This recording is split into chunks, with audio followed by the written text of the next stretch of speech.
Oh, it's a brand new edition of Pac-12 Playlists. We got a lot in store. In fact, a great conversation with Mario Cristobal coming up. But Sydney Wiese, one of my all-time favorite student athletes that I've had an opportunity to cover, 3 Sweet 16s, a Final Four when she was playing for Scott Rueck up in Corvallis. She became the first WNBA player to test positive for COVID-19. Here's that conversation. Sydney, explain to me when you realized something was wrong. Well, I had awareness that there was a virus going around. The first time I heard about coronavirus was actually late November. There were a couple people in the WNBA who were playing in China. And so I knew that it was making its way through China. And then as time went on, December, January, I still heard more about it while I was in Spain. And I was traveling a lot in February. I had 2 round trips from Spain to the States. So I came early February, came back to Spain. And then later on in February, I went to my brother's wedding, and then I went back to Spain. And so at that point, it didn't escalate in the States yet, but I knew I was traveling through a lot of airports and a lot of airplanes. And so I was aware of the virus, and I felt okay. I did have a cold, but I also thought my body was going through a lot, traveling a lot, emotional from the wedding. And so it was like a perfect storm. That passed, and then the week that it escalated in the States, it was also escalating in Spain. And I was traveling on Friday the 13th, and that's Thursday on the 12th. I lost my smell and taste, and I also had a cold, and I was having night sweats. And so the week leading up to traveling, that's when I was like, okay, maybe everything is catching up to me. Like I said, I had been traveling a lot, but I also knew that there was a virus that was real in Europe, and I had been exposed to a lot of different places. So I didn't feel right. So probably March 12th was when I was like, we'll get home, and then we'll see how it is when I get there. I think a lot of us are watching the news coverage and seeing how difficult it is to get a test. Did you actually take a test that confirmed that positive result? Yeah. So I tried 3 times to get a test. A couple days after I got back from Spain, I had my mom just sign me up for our primary care doctor, and just to get checked out. This is before I was aware how difficult it was to get a test for the virus. And unfortunately, I wasn't showing enough symptoms at the time. And so he said that I seemed healthy, and just I had plans on being at home anyways, having traveled. It was part of my idea of 2 weeks just to be sure.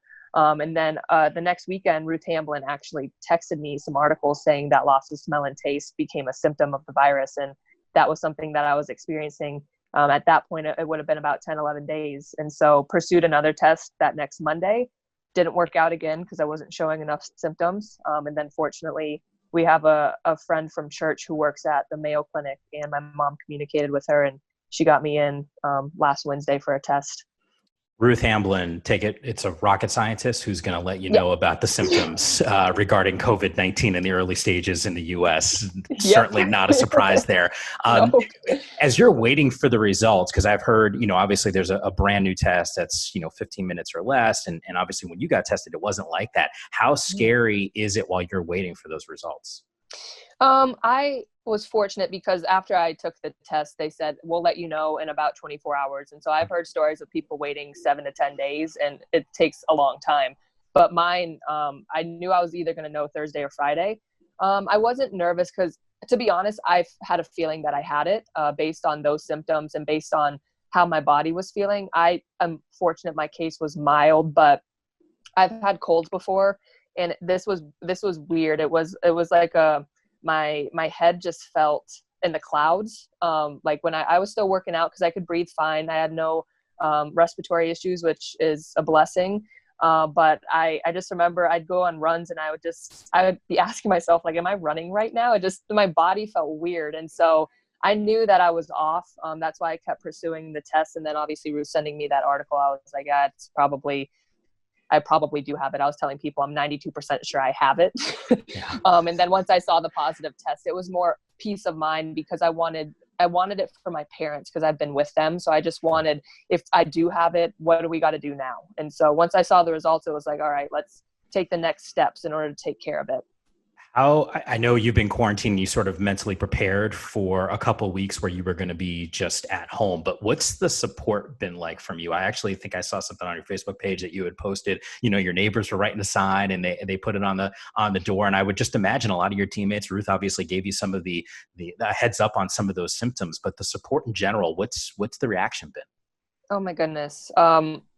The the one reason I'm fortunate to have a platform. A lot of athletes have this platform where our voices are heard at a different level sometimes. And so I wanted to use that because there is a lot of uncertainty and fear during this unprecedented times. It's chaotic. We're learning new things every day. And so I felt it was important to share my experience, my story, and give people the opportunity, if they had questions or if they needed help, I could use my experience to the best of my abilities to help them. And also just wanted to be positive about it, to allow others to understand, like, even though you might not show symptoms or you might have a good immune system, why it's so important to practice social distancing is for the other people who might not have that. And I also wanted people to see, like, I'm not dying. Because you do see there's a lot of people who are experiencing a very true reality of this virus that is scary and difficult. And so once I went public with it, I mean, I seriously think I've been on the phone every day for the last week, maybe 8 hours a day, talking about not just the virus, but with friends and family, touching base. And my neighbor, our neighbor left a nice note on the backyard fence. And I had another friend drop a devotional off at our front door for me. And my aunt cooked us dinner. It was delicious. And so people have been so kind. And I think that's one of the coolest things is how our world is uniting in turbulent times. And it's really been, I'm fortunate. I've always bragged about the people that are in my corner and my family's corner, but they really have been showing out this week.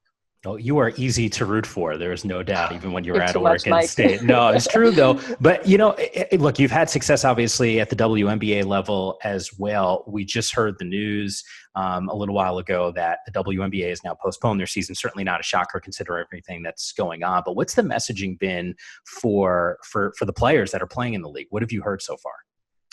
We just heard yesterday too that they had decided to postpone it indefinitely. We don't know dates. We don't know anything for sure. And I think that's how the whole world is operating right now. We're just sort of going day to day. And I know there's been a lot of talk within our team and within the other players around the league that right now the priority is the health and safety of everybody, not just us as players, but other employees, people outside of sports. I mean, we're united in this similar fight, like I said. And so everyone's having to make a sacrifice to their normal routine and what their expectations were for work for our season starting up.